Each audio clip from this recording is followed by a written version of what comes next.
One of the things that I do struggle with as an indoor grower is managing the temperatures in my grow room and or anywhere that I have plants really in the house is we have a very kind of old farmhouse, and here in Canada that means kind of a cold house. So it's a very different growing environment than my previous one. And so one of the tools that I use to really like keep tabs on things is these little temperature sensors. This is a 5 zone one, and I've actually ended up purchasing a few of these guys so that I can actually keep tabs on what's really going on so that my plants don't end up in like danger zone temperatures.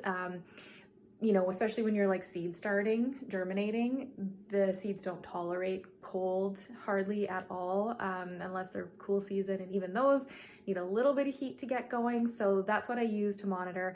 And just as an example, this grow shelf here, so I've definitely got my heat mat going to help the seeds that are here.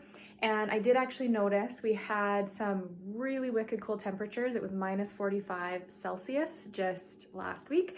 And the little sensor here that tells me what the temperature is, it was actually having a hard time holding at 75 degrees Fahrenheit, which is what I have it set to.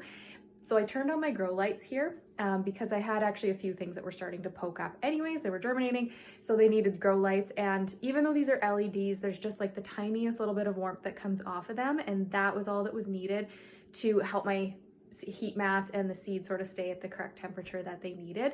But without actually knowing, and having temperature sensors and things like that, I would have just been like totally randomly guessing, and I probably would have guessed wrong thinking that they were fine as they were.